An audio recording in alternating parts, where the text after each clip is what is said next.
여러분 안녕하십니까. 광주 MBC 뉴스투데이입니다. 먼저 오늘의 주요 뉴스입니다. 5.18 기록관을 누가 관리할지를 놓고 광주시와 5.18 기념재단이 볼썽사나운 다툼을 벌이고 있습니다. 5월 개관을 앞두고 갈등의 골이 깊어지면서 파행 운영까지 우려되고 있습니다. 광주 전남과 대전 지역 일부 국회의원이 서대전역을 경유해 익산까지 운행되는 KTX를 광주역까지 연장 운행하자는 제안을 냈습니다. 국토교통부는 불가능하다는 입장을 밝혔습니다. 올 들여 전남 지역에서 조류 인플루엔자가 잇따라 발생하고 있지만 방역 전문 차량과 인력이 부족하다 보니 감염 위험이 높은 것으로 드러났습니다. 16개 공공기관이 입주하게 될 빛가람 혁신도시의 교육 여건을 개선하기 위해 특성화 고교의 추가 전형 작업이 추진됩니다. 세계 기록유산으로 등재된 5.18 기록물은 광주의 자랑거리입니다. 하지만 이걸 누가 관리할지를 놓고 광주시와 5.18 재단이 벌이고 있는 다툼은 볼썽사납습니다. 왜 이런 일이 벌어졌는지 송정근 기자가 취재했습니다. 지난 2011년 유네스코는 5.18 관련 기록물을 세계 기록문화유산으로 등재했습니다. 당시 광주시는 등재를 신청하면서 시가 기록관을 만들어 직접 관리하겠다고 약속했습니다. 그래놓고 2013년 만든 조례에는 기록관 운영을 민간에 위탁할 수 있는 조항을 넣었습니다. 이 조례를 근거로 5.18 기념재단은 기록관 운영의 적임자는 재단이라고 주장하고 있습니다. 재단에서는 그간 20여 년 동안 이런 기록물 관리 또 기록물 수집을 쭉 해왔기 때문에 이런 걸 토대로 재단이 그간 해왔던 그런 기록물들을 충분하게 시민들에게 제공할 수 있을 것으로 보고 있습니다. 하지만 공공기록물 관리에 관한 법률에 따라 민간 위탁이 불가능하다는 사실을 광주시가 최근에야 확인했습니다. 국가기록원에 저희가 질의를 했고 질의를 통해서 5.18 기록물, 공공기록물로서 민간 위탁은 불가하다. 유네스코와의 약속에도 어긋나고 상위법에도 충돌하는 조례를 만들었다는 얘기인데 왜 이런 조례를 제정했는지에 대해 광주시는 명확하게 해명하지 못하고 있습니다. 매년 20억 원 정도의 예산과 수십 명의 인력이 들어가는 5.18 기록관. 5월 개관을 목전에 두고 운영권 다툼은 자존심 싸움으로 번지면서 파행 운영 가능성까지 나오고 있습니다. MBC 뉴스 송정근입니다. 서대전역을 경유해 익산까지 운행하는 KTX를 광주역까지 연장 운행하도록 하는 방안이 제시됐습니다. 새정치민주연합 강기정 이계호 의원은 국토교통부 계획상으로 서대전역을 지나 익산까지만 운행할 예정인 18편의 KTX를 광주역까지 연장해 줄 것을 요구하는 서한을 서승환 국토부 장관에게 발송했다고 밝혔습니다. 이번 요구는 대전과 전북 지역 일부 국회의원들이 공동으로 참여하고 있는 것으로 알려졌습니다. 이에 대해 코레일은 KTX 운행 계획이 이미 확정된 상태여서 광주역 진입은 불가능하다고 밝혔습니다. 아시아 문화중심도시 조성에 관한 특별법이 장기 표류하고 있는 가운데 새정치민주연합 지도부가 최우선 입법과제로 삼기로 해 특별법 통과 가능성이 주목받고 있습니다. 문재인 새정치민주연합 대표는 아시아 문화전당 개관 일정과 광주 유대회 개최 시기 등을 고려해 문화중심도시 특별법이 오는 24일 임시회 때 반드시 통과돼야 한다고 지적했습니다. 새정치연합 새 지도부가 광주 지역 최대 현안을 직접 챙기기로 한 만큼 성과를 낼 수 있을지 지역민의 기대감이 커지고 있습니다. 하지만 정부와 새누리당이 문화도시 특별법을 광주의 법으로 규정하며 부정적 입장을 나타내고 있어서 특별법이 통과되기까지 난항을 겪을 것으로 전망됩니다. 봄을 재촉하는 비가 전국적으로 이어지고 있습니다. 지금 전남에는 잠시 소강 상태를 보이고 있지만 보시는 것처럼 전남 해안을 중심으로 약하게 비가 이어지고 있는데요. 이렇게 낮에 일시적으로 소강 상태를 보이고 있겠지만 내륙에 다시 비가 시작되겠고요. 앞으로 광주 전남에 5mm 안팎의 비가 적겠습니다.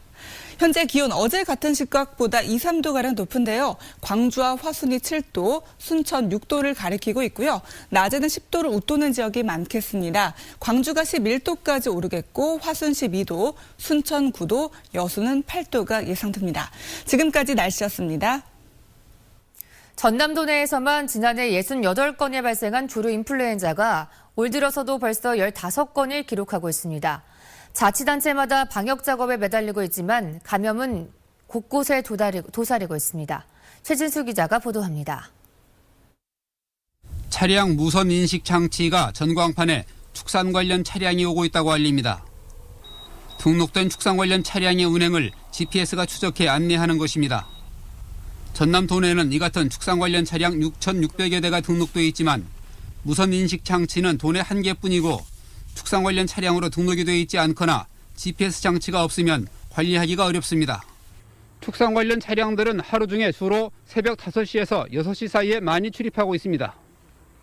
전남 도내에서는 26개 거점 방역 초소를 세워놓고 제한적으로 소독을 하고 있습니다. 거점 초소에서는 24시간 2교대로 근무를 하고 있고요. 축산 관련 차량 안에서 외부하고 내부 대인 소독 이를 실시하고 있습니다. 전라남도는 AI가 해마다 발생하는 추세에 따라 올해 4개 시군에 상설 초소와 방역 설비를 설치할 계획입니다. 바이오스 AI 대비해서 검역 소독 시설을 설치할 계획으로 있습니다. 그래서 금년 예산 5억을 확보해 놨습니다. 그러나 초소의 방역 작업도 차량 내부나 탑승자 소독 등이 허술하게 이루어질 수 있습니다. 전라남도는 가능하면 등록된 차량뿐 아니라 축사 출입 차량을 모두 소독하고 있다고 밝혔지만 출입 차량 관리 자체에 어려움이 따르고 있습니다. MBC 뉴스 최진수입니다. 설 연휴를 앞두고 독감이 기승을 부리고 있습니다. 지난달 말 전국적으로 독감주의보가 내려진 가운데 광주 전남 지역 병원에서도 고열과 두통, 인후통 등을 호소하는 환자들의 발길이 이어지고 있습니다. 보건당국은 독감은 감기와 달리 탈수와 폐렴 등 합병증이 나타나는 경우가 많은 만큼 특히 소아와 노인 환자는 의료기관을 찾아 적절한 치료를 받을 것을 권고하고 있습니다.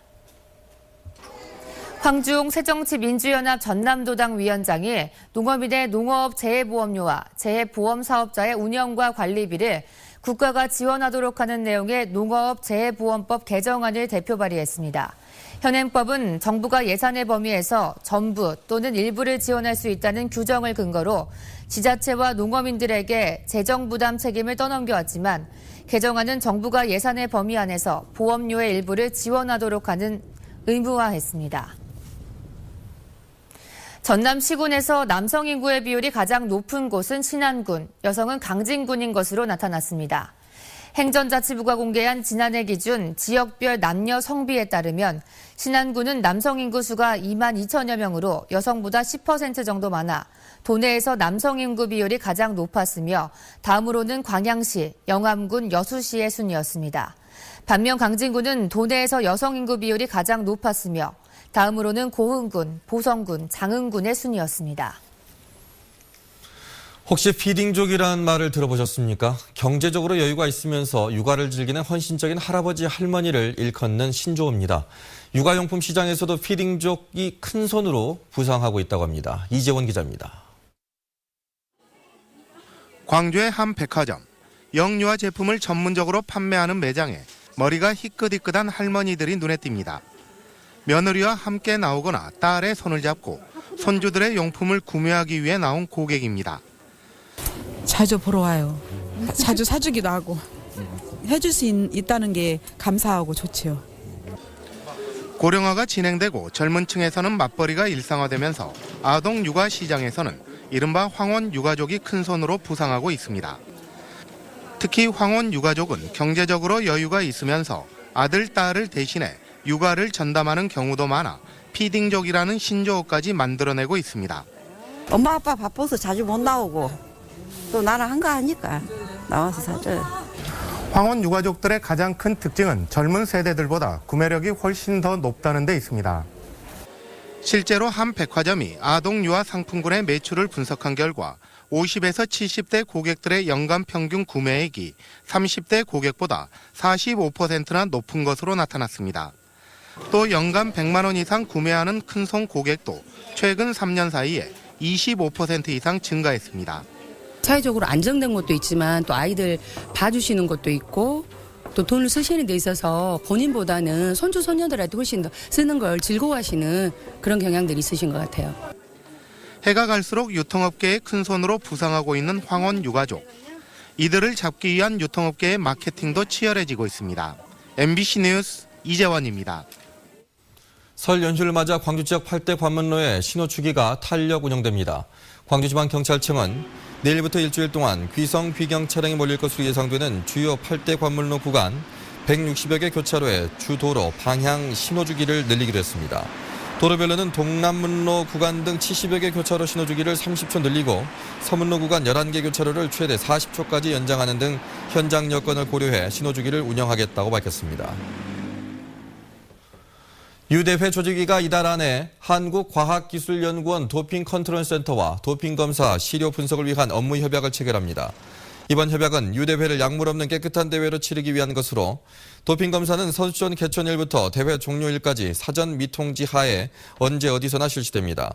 도핑검사 대상 선수는 메달 입상자 등을 중심으로 국제대학 스포츠연맹 의무위원회에서 결정하며 모든 종목의 금메달 리스트가 검사 대상에 포함됩니다.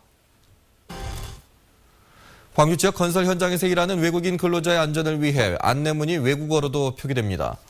광주시는 첨단산업단지 안에 위치한 광주 이노비즈센터 신축 현장에서 언어 소통에 어려움을 겪는 근로자를 확인하고 건설 현장에 맞춤형 다국어 안전 안내문을 시범적으로 도입하기로 했다고 밝혔습니다. 또한 외국인 건설 근로자가 꾸준히 늘 것으로 보고 모든 공공사업에 맞춤형 다국어 안내문을 확대할 계획입니다.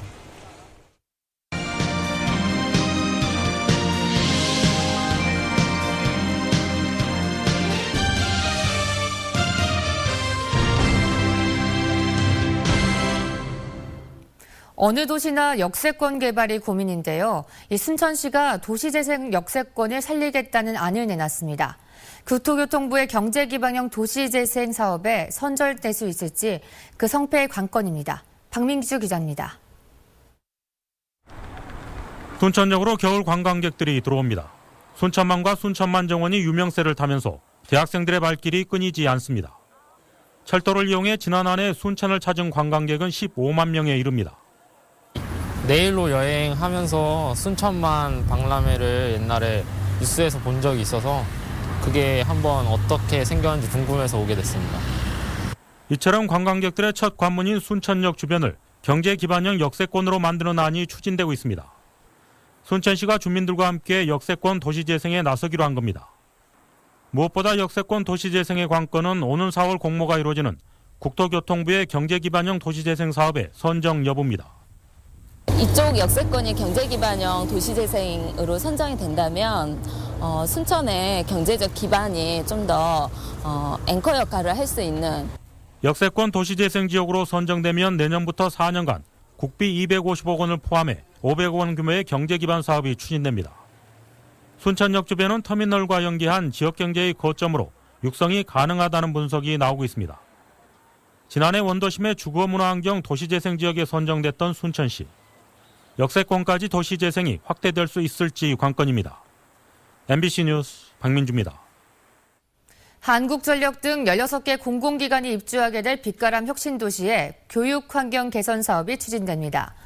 전라남도 교육청은 빛가람 혁신도시 입주기간 직원 자녀를 위해 내년부터 나주에 있는 전남과학고와 전남외국어고의 신입생 선발하는 과정에서 10%를 정원의 추가 전형으로 뽑을 계획입니다. 또 혁신도시 인근 40km 안에 있는 특성화 고교의 학과도 필요할 경우 개편하고 산학연계 프로그램의 일종인 특성화 고교 맞춤형 교육 프로그램을 추진해 내년부터 입주기간이 필요한 인력을 양성할 계획입니다. 한국장학재단이 기존 고금리 학자금 대출을 저금리 대출로 전환시켜주기로 하고 오는 17일부터 홈페이지를 통해 대상자를 신청받습니다. 이번 저금리 전환 대출을 이용하면 최대 7.8%에 달하던 기존 금리가 2.9%로 변경되며 이에 따라 1인당 연평균 이자 부담액이 32만 원 정도 감소할 것으로 예상됩니다. 봄철 산불 조심 기간을 맞아 무등산 일부 탐방로가 통제됩니다. 무등산 국립공원 동부사무소는 오늘부터 4월 말까지 탐방로 일부 구간의 출입을 통제하고 흡연과 취사행위, 인화물질 소지 등에 대한 단속을 강화하기로 했습니다. 이번에 통제되는 탐방로는 상시 출입이 금지되어 있는 서석대와 천왕봉 구간을 포함해 도원야영장과 마당바위 구간, 광일목장과 신선대 갈림길 구간 등 3곳입니다. 설 연휴를 앞두고 화순읍과 액남리를 잇는 지방도가 개통됩니다. 전라남도는 설 귀성객의 교통 편의를 돕기 위해 화순읍과 액남 구간 지방도 4.9km를 오늘 오전부터 개통한다고 밝혔습니다. 이번 도로 개통으로 화순읍과 나주 남평읍, 광주대학교 등의 지역을 차량으로 쉽게 이동할 수 있어 주민과 귀성객들에게 상당한 편의를 제공할 것으로 기대됩니다. 광주시가 모레 18일부터 22일까지 설 연휴 기간에도 시민 편의를 위해 120 빛고울 콜센터를 정상 운영합니다. 120 빛고울 센터는 전화번호 120번을 누르면 당번 약국이나 응급의료기관, 묘지 운행 시내버스 노선, 민속공연 등 다양한 상담 서비스를 제공합니다. 황주시가 오는 4월 호남선 KTX 개통에 대비해 송정역 인근의 자전거 도로를 신설 또는 정비합니다. 신설 자전거 도로는 송정역에서 송정 2교 구간으로 현재 도산역까지만 설치된 자전거 도로를 황룡강변 도로와 연결합니다. 정비 도로는 송정역에서 극락교 구간으로 보도 위 자전거 도로와 횡단보도 간 연결 부분의 턱이 정비됩니다. 광주 전남의 서비스업 생산이 전국 평균이 크게 밑돌았습니다. 통계청이 발표한 지난해 4, 4분기 서비스업 생산 동향에 따르면 광주의 서비스업 생산 증감률은 전년 동기 대비 1.4%에 그쳤습니다. 전남도 0.9% 증가에 그쳐 두 지역 모두 전국 평균 2.7%에 미치지 못했습니다. 광주 전남 모두 도소매와 출판, 영상과 방송통신 업종의 생산 감소가 두드러졌습니다. 광주시청 야외 스케이트장이 올겨울 운영을 마치고 문을 닫았습니다. 광주시 체육회에 따르면 어제까지 운영된 야외 스케이트장에는 올겨울 7만 5천여 명이 다녀가 하루 평균 1,400여 명이 이용한 것으로 집계됐습니다. 개장 2년째를 맞은 야외 스케이트장은 냉동 용량을 증설해 빙지를 높이고 야간 조명 등 설치와 포토존 마련 등으로 가족 단위 이용객들에게 큰 인기를 끌었습니다.